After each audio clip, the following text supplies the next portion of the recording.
इस बार जो होली है वो 24 मार्च को रखी जाएगी। 24 मार्च को ही होलिका दहन रहने वाला है और जो धूलड़ी होली होगी वो 25 मार्च को रहेगी और जो पूर्णिमा तिथि है वो 25 मार्च को है। तो इस बार जो होली है उसे लेकर काफ़ी ज़्यादा कन्फ्यूजन बना हुआ है।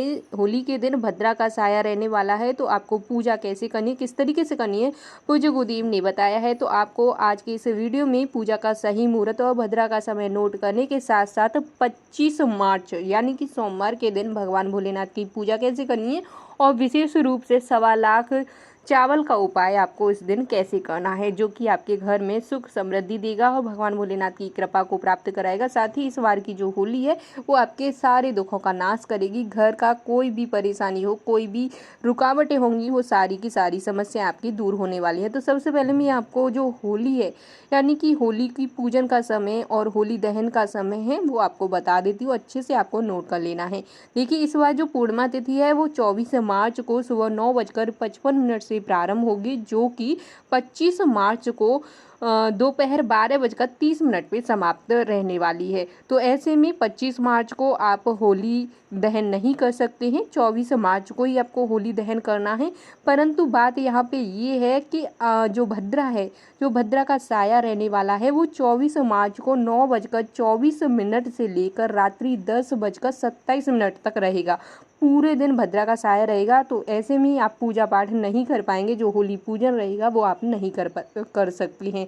तो ऐसे में जो आपको होली पूजन है वो 9:24 से पहले पहले आप लोगों को कर लेना है। अगर आप नहीं कर पाते हैं तो रात्रि में 10:27 के बाद ही आप होली पूजन कर सकेंगे।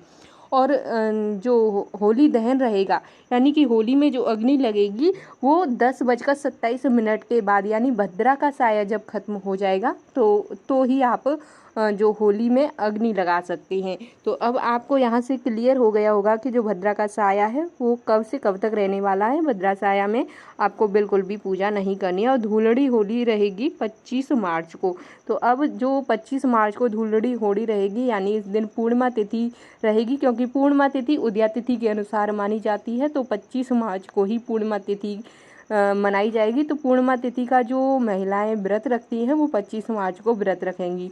तो इस दिन आपको, पूर्णिमा तिथि के दिन आपको क्या करना है, गुरुजी ने बताया है कि इस दिन जो ब्राह्मण लोग होते हैं उनको अपने हाथ 5 बार मिट्टी से साफ करने चाहिए, क्योंकि मिट्टी जो होती है वो आपको हर तरीके से पवित्र और शुद्ध कर देती है। और जो क्षत्रिय लोग हैं उनको 4 बार अपने हाथ मिट्टी से साफ करने चाहिए और वैसे लोग हैं उनको 2 बार अपने हाथ मिट्टी से साफ करने चाहिए और बाकी के लोगों को 1 बार मिट्टी से हाथ साफ करने चाहिए। और इस दिन आपको सबसे पहला काम ये करना है कि आपको नदी या तालाब आपके घर के आसपास हैं तो आपको उनमें स्नान करना नहीं है तो घर में ही जो जल है उसमें थोड़ा सा गंगा जल डाल करके स्नान करना है और साफ स्वच्छ वस्त्र पहन करके आपको इस दिन सूर्य उदय होने से पहले ही आपको जाग जाना है। और जो भी आप जिस भगवान का स्मरण करते हैं, जो भी आपके इष्ट हैं, उनका नाम आपको अपने मुख पर लेकर आना है।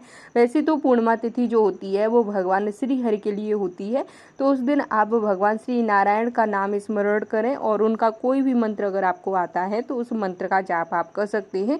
इस दिन साफ स्वच्छ कपड़े पहन करके जिस भी भगवान की आप पूजा करना चाहें उनकी पूजा करें। साथ ही साथ सोमवार का दिन है तो भोलेनाथ की पूजा करना बिल्कुल भी आपको नहीं भूलना है। तो इस दिन भगवान भोलेनाथ की जो पूजा है वो आपको इस तरीके से करनी है, जैसे ही आप स्नान इत्यादि करके नहीं है साफ स्वच्छ हो जाएंगे उसके बाद आपको 1 लोटा जल लेना है, चंदन लेना है और आपको लेने हैं चावल के दाने। ऐसा कहा जाता है कि पूर्णिमा तिथि के दिन जो व्यक्ति 1.25 लाख चावल के दाने भगवान भोलेनाथ की शिवलिंग पर समर्पित कर देता है तो उसे अनंत गुना, करोड़ गुना, यानी कि जिसका कोई बखान नहीं किया जा सकता, इतनी धन संपदा भगवान भोलेनाथ उस व्यक्ति को दे देते हैं।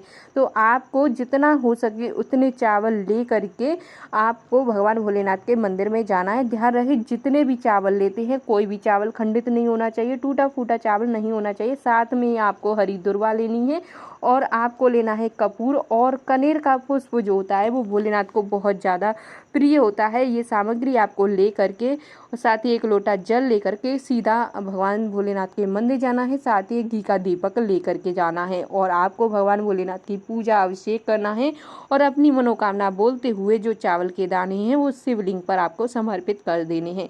ध्यान रहे पूर्णिमा तिथि के दिन चंदन का लेपन आपको भगवान भोलेनाथ की शिवलिंग पर निश्चित रूप से कर लेना है। ये बहुत ही अति उत्तम होता है और आपको हाथ जोड़कर अपनी मनोकामना बोलते हुए प्रार्थना करनी है। जो भी आपकी इच्छाएं होंगी वो भोलेनाथ की कृपा से पूर्ण हो जाएंगी। इस तरीके से आपको इस बार पूर्णिमा तिथि के दिन इस तरीके से भगवान भोलेनाथ की पूजा करनी है। तो आज के वीडियो में जो आपको जानकारी दी गई है वो आपने अच्छे से नोट की होगी और इस जानकारी के हिसाब से ही आप पूजा करेंगे। और जो मैंने आपको होलिका दहन का समय बताया, भद्रा का समय बताया, आप उस समय का सही से पालन करेंगे। उम्मीद है कि जानकारी आप लोगों को पसंद आई होगी। वीडियो पसंद आए तो वीडियो को लाइक, शेयर, चैनल को सब्सक्राइब जरूर कीजिए और चैनल पर नए हैं तो चैनल को सब्सक्राइब करने के साथ साथ शेयर अवश्य कर दें। कमेंट बॉक्स में ओम नमः शिवाय लिखना बिल्कुल न भूलें। मिलते हैं आपसे नेक्स्ट वीडियो। ओम नमः शिवाय, हर हर महादेव।